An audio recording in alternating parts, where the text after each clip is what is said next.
Alright, good morning. Today I'm going to show you how to do the starter draw test. And the reason why we do the starter draw test is because we need to see how much power the starter needs to start the engine and to see if there's something wrong with our starter either mechanically or electrically. And so we're going to start out by taking off the fuel wiring harness. Take that off so that it doesn't start up the engine. The reason why we don't want it to start the engine is because we only want it to crank so that we know how much power the starter needs and so that one of us doesn't get ran over and dies. So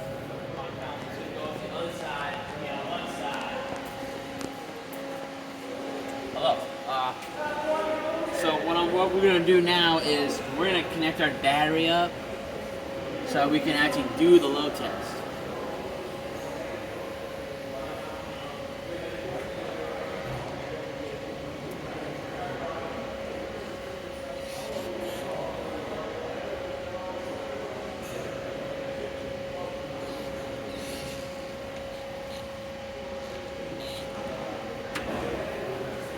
So, as you can see, our voltage is at 12.17. That's no good, no go. So as of right now, we wouldn't be able to do the starter draw test because our battery voltage has to be either 12.4 or higher to even do the test. But I'm still gonna take you through it just so you know what to do. And so now we're gonna take this pretty little thing right here. We're not gonna drop it. We're not gonna drop it. But we're gonna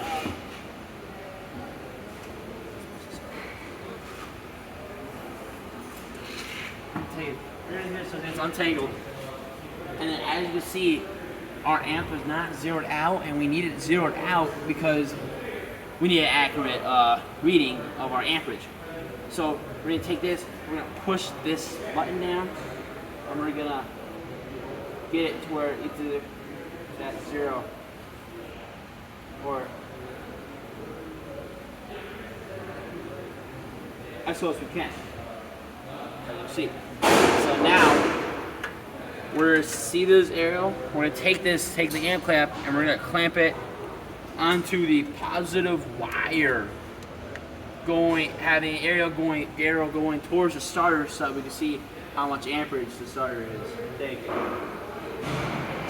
So now I have an accomplice in the truck, and that accomplice is gonna crank the truck for 15 seconds and no more than 15 seconds.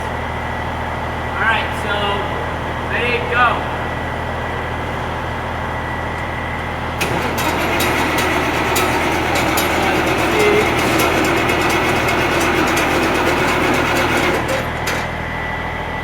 As you saw, our amperage got up to around 250, and that's where we're at level at about 2, and our voltage went down to about 10.89. So our vehicle, we're low on the amperage, which means we have an electrical problem.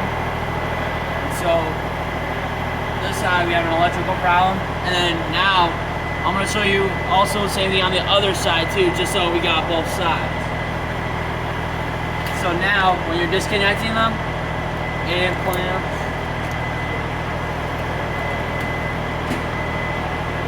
and then you're going to do your negative.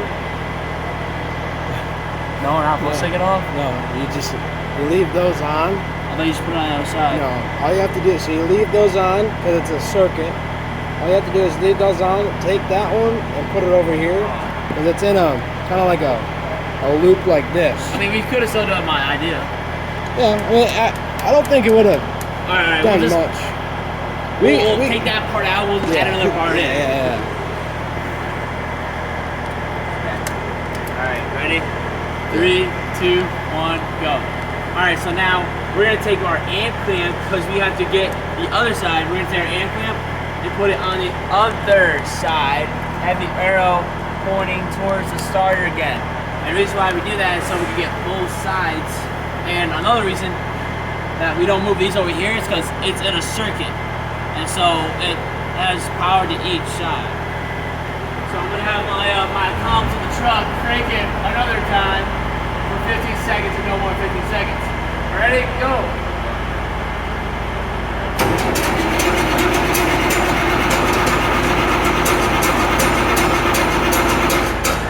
Alright, so our amperage this time went really a lot more higher.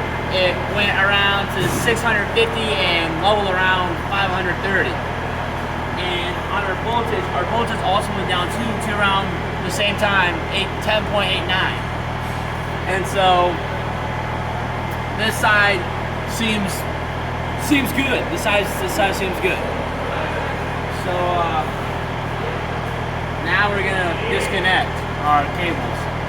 Start with this amp clamp.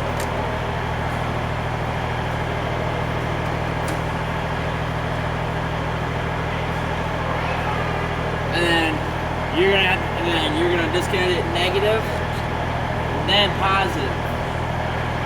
So another amp.